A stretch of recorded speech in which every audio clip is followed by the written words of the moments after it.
Otep, bien-aimés frères et sœurs, vous connaîtrez la vérité et la vérité vous affranchira. Ça, c'est pas moi qui le dis, c'est la Bible qui le dit. Mais moi, je vous dis mieux.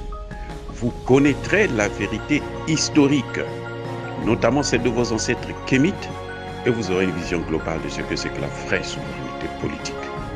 J'ajoute, vous reviendrez à la spiritualité africaine ancestrale et vous comprendrez les enjeux de l'indépendance économique. Et pour terminer, vous accepterez votre identité culturelle kémite et vous obtiendrez deux choses. La première, c'est la paix. La seconde, c'est le développement, à une condition. L'unité de toute l'Afrique noire, l'unité de tous les Noirs du monde entier.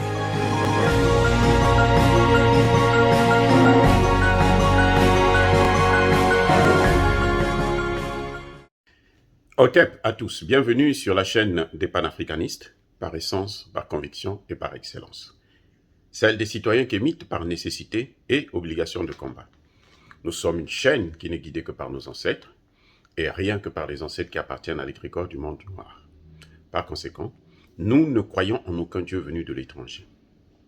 Toutefois, cette vidéo n'est aucunement destinée à inciter à la haine ou à la violence, car nous menons un combat politique, géopolitique et géostratégique contre l'impérialisme, le colonialisme, le néocolonialisme et l'endocoloniat, sur la base du principe fondamental que nos ancêtres nous ont laissé, nos ancêtres kémites bien entendu, qui est celui de la Mahat, c'est-à-dire vérité, justice. Vous êtes donc en droit de connaître la vérité et nous avons l'obligation de vous dire la vérité et rien que la vérité, afin que justice soit rendue à l'Afrique. C'est pour ainsi dire notre modeste contribution dans cette noble lutte en faveur de la souveraineté, la dignité et l'unité africaine. Et ça, c'est le panafricanisme. Très chers bien-aimés frères et sœurs, je vais vous parler aujourd'hui de toutes les différentes maladies qu'on a trouvées en la personne de Poutine. Alors, on a trouvé en lui toutes les maladies possibles. Écoutez ce qui suit. En septembre 2011, là c'est quand effectivement Poutine a commencé à reprendre les choses en main pour essayer de relever le niveau. Nous sommes après la guerre en Crimée. On va trouver que Poutine, en fait, il avait fait le Botox. Que il n'est pas naturel. Donc, il a fait une chirurgie esthétique. On lui a foutu des injections pour essayer de gonfler la face, pour enlever les rides, pour ceci et pour cela. En décembre, en décembre 2013, les Occidentaux vont découvrir que Poutine, en fait, il est orphelin. C'est pour ça que il est ce qu'il est, dictateur, provocateur, tous les mots possibles qu'il y a autour de quelqu'un qui n'a pas grandi avec un père et une mère, donc qui n'a pas été éduqué, à qui il manque beaucoup de choses. C'est quelqu'un donc qui a été traumatisé en quelque sorte. En février 2015, les Occidentaux vont trouver que Poutine a ce qu'on appelle le syndrome d'Asperger. Ce syndrome, c'est une maladie, c'est un trouble un peu mental. Je ne suis pas expert médecin pour vous expliquer ça très bien. Vous allez sur le net, vous allez trouver la vraie explication. Mais c'est un trouble pratiquement mental, c'est comme une folie. Donc, on a découvert ça en 2015 en Poutine. En mars de la même année, 2015, là, les Occidentaux vont se rendre compte que Poutine est mort. On va faire toute une publicité, Poutine est mort, Poutine ceci, Poutine a disparu. Donc, il a été peut-être tué par les démocrates russes, ou bien par les oligarches russes, ou par je ne sais pas qui. Hein. On a fait tout un boucan autour de sa disparition. Ce n'est qu'après qu'on va se rendre compte qu'en fait, Poutine n'était pas mort. Il n'avait pas disparu. Il était parti en Suisse parce que il y avait sa femme ou sa copine qui venait d'accoucher. Donc, il était parti l'assister. En décembre maintenant 2015, on va découvrir que Poutine souffre du syndrome de la démarche du flingueur. Ouais, c'est-à-dire que j'ai jamais entendu ce mot, ce genre de maladie, mais c'est ce qu'ils ont dit. Là, nous sommes en décembre 2015. La démarche du flingueur que Poutine a. C'est-à-dire quand il marche, là, on sent que c'est quelqu'un qui veut tirer, qui est prêt à tirer, qui est prêt à tuer. C'est un sniper, c'est un tireur d'élite, c'est tout ce qui est autour de l'arme et qui est mal utilisé en quelque sorte. En septembre, donc en 2015 jusqu'à 2019, on essaie de mettre un bémol. En septembre 2019, là, ils vont découvrir qu'en fait, Poutine, la seule chose qu'il craint, ce sont les chamans, c'est-à-dire les sorcelleries. Il souffre de la chamanophobie. Hein? Donc, il a peur des chamans, il a peur des sorciers. Les chamans, ce sont des sorciers russes, hein, qu'on trouve beaucoup plus en Sibérie, dans la région là où il fait très très très froid. Là. Donc là, en 2019, ils vont dire que non, Poutine, c'est son problème. Il souffre de ça, de la chamanophobie, hein, que j'appelle ça chamanophobie. Et voilà quoi, la peur de chaman. Et quand il entend parler des chamans, il a la chair de poule, ainsi de suite. En novembre 2020, on va découvrir que Poutine a été atteint par la Covid. Donc, Poutine était malade. En février 2021, les Occidentaux vont dire que Poutine souffre d'un cancer en phase terminale. Et donc, il est sous cortisane, hein, et il a des difficultés pour vivre. Il ne faut pas être surpris que du jour au lendemain, qu'il meure. Maintenant, en février 2021, on va trouver que Poutine est allé faire une chirurgie esthétique. Donc, Poutine, là, comme vous le voyez là, il n'est pas naturel. Hein, on lui a... Ça revient au même, comme ce qu'ils avaient découvert en 2011, qu'il avait fait le Botox. Là, c'est une chirurgie esthétique. Parce que le Botox, ce sont des injections qu'on met, mais la chirurgie, on te coupe et puis on modifie ta face complètement, ou ton membre, je sais pas moi, ta main, ton dos, je sais pas, ton oreille.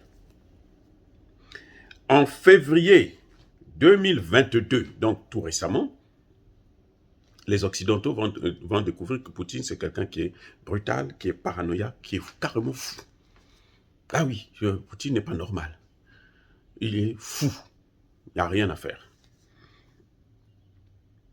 Maintenant, un mois plus tard, c'est en mars, là, le mois dernier, 2022, on va trouver que Poutine souffre du syndrome de l'hybris. C'est une forme de folie, hein, qui atteint les personnes. C'est un peu comme le syndrome d'Asperger. Mais cette fois-ci, c'est un peu différent. Et comme vous savez, je vous l'ai déjà dit, je ne suis pas spécialiste. Vous allez vous-même chercher des explications. Mais ce que je peux vous dire, en gros, c'est une forme de folie. Maintenant, toujours en mars 2022, on va trouver que les Occidentaux vont trouver que Poutine, en fait, c'est un inapte, c'est un handicapé. Il y a des problèmes. C'est incroyable, mais bon, c'est la vérité. Ce sont des journaux qui ont écrit, hein. Il y a plein de journaux qui sont sortis qui expliquaient que effectivement, ça s'est passé à la télévision, c'est passé dans différentes émissions, que Poutine, en fait, c'était un inapte. Et le même mois, encore, on va découvrir une autre maladie en Poutine, ce sont des troubles cérébraux. Et un peu plus tard, dans la même période de mars 2022, on va découvrir aussi que Poutine est irrationnel. Et on va découvrir encore que quoi? Que Poutine aurait détruit la vie de sa première femme. Voilà autant de maladies qu'on a découvert en Poutine. Moi, je ne peux pas les justifier, je n'ai pas lu le bulletin de santé de Poutine, je ne peux pas dire que c'est vrai ou c'est faux, mais vous-même, vous pouvez faire votre analyse, parce que nous avons l'obligation de vous donner l'information réelle, la vraie information, la vérité, et c'est à vous maintenant de déduire. Cette fois-ci, je vous laisse déduire qu'est-ce que vous pensez de toutes ces analyses, de toutes ces maladies qu'on a découvertes en Poutine, de tous ces troubles qui hantent la personne de Poutine. Et bien entendu, il y en a d'autres qui vous disent, d'autres occidentaux les plus sérieux, qui vous disent tout le contraire de ce que je venais de vous citer. Donc voilà comment l'Occident, les médias occidentaux s'acharnent sur une personne quand on n'est pas d'accord avec sa politique. C'est-à-dire, au lieu de débattre avec la personne, au lieu de s'asseoir sur la même table pour discuter sur les éléments qui peuvent nous les mettre en commun et avancer tous ensemble, et non, eux, ce qu'ils choisissent, le dénigrement, le déni de la vérité et le mensonge. C'est pour ça d'ailleurs, Poutine, lui, il appelle l'Occident, il dit que l'Occident, là, c'est l'empire du mensonge. Et même en diplomatie. Je vais vous prendre un seul exemple. C'est que quand la France et ses alliés, en premier lieu desquels se trouvaient les États-Unis, sont allés bombarder la Libye, détruire la Libye, ils avaient reçu une résolution du Conseil de sécurité qui leur donnait le droit d'intervenir en Libye. Mais la résolution demandait de créer une zone de protection aérienne dans une ville de la Libye. Ils sont allés, ils ont détruit toute la Libye. En Irak, je vais ajouter un autre exemple, en Irak, là, ils ont menti carrément. Ils ont dit qu'effectivement, il y avait un problème avec l'Irak qui fabriquait des armes à destruction massive. Et à la fin, on a découvert qu'il n'y avait rien. Donc, ils ont menti, les Nations Unies, ils ont menti la communauté dite internationale. Ils se sont menti eux-mêmes, parce que la communauté internationale, c'est pas nous. Les Africains, nous, on ne compte pas. La communauté internationale, c'est les pays occidentaux, et puis bon, un peu la Chine et l'URSS. Mais sinon, nous, on n'existe pas. Ils ont menti, grossièrement. Et personne ne les a jugés, personne ne s'est posé des questions, et circulé, rien ne se passe. Je ne vous parlerai pas de la destruction de la Yougoslavie, comment ils ont bombardé en 2019, ils ont détruit toute la Yougoslavie, et divisé la Yougoslavie, morcelé, ils ont balkanisé le coin. Voilà, donc c'est un peu comme ça que ça commence. Cette fois-ci, c'est la Russie qui est l'objectif principal. Donc, il faut diaboliser le leader en place et puis chercher à voir comment il faut faire pour changer de leader. Il y a des gens qui ont même demandé sur des chaînes de télévision, de grandes chaînes de télévision occidentales, ils ont demandé ouvertement qu'il faut tuer Vladimir Poutine, qu'il ne faut pas qu'il soit en vie, il faut le tuer. Eux, ils ont le droit de tuer. Et ils disent, ils viennent nous parler des droits de l'homme. Ils nous disent que ça, ce sont les droits de l'homme. Un président d'un pays qui est en train de diriger. Bon, effectivement, ça, moi, ça ne me surprend pas. Je ne sais pas pour vous, mais moi, ça ne me surprend pas, parce que c'est ce qu'ils ont toujours fait en Afrique. Tous les leaders, je parlerai de Patrice Lumumba, je parlerai de Kwame Nkrumah, je parlerai de Thomas Sankara, le plus récent, et Marie Ngouabi et autres. Dès que vous intervenez, vous dites quelque chose qui ne les plaît pas, la seule chose qu'ils cherchent, c'est vous flinguer. Et ils vous disent que Poutine souffre de la démarche du flingueur, alors que ce sont eux qui ont toujours l'arme au bout du fusil, qui viennent négocier en Afrique en installant d'abord, ils mettent des bases militaires autour de votre pays et du continent, et après ils veulent négocier avec vous l'arme à la main. Est-ce que ça, ce sont des négociations? Je dis non. Ce n'est pas des négociations, c'est ça la colonisation, c'est ça le retour à l'esclavage. Oh, bien-aimés frères et sœurs, dire cela, c'est inciter à la haine ou à la violence. Non, nous n'avons rien à voir avec ça. Nous sommes des hommes anti-violence. Yaba colère V, c'est la force tranquille, mais nous assumons nos propos. Yaba Lembe. Soyez bénis les gars, j'ai dit.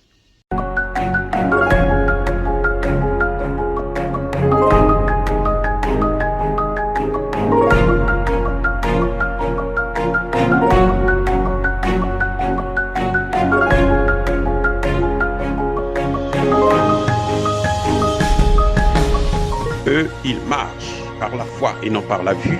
Mais moi, je vous conseille vivement de marcher par la connaissance scientifique et historique, notamment celle de nos ancêtres kémites, par les 5 sens et par l'intelligence. Hotep, vive l'Afrique éternelle et que Dieu vous bénisse. Abou Apia.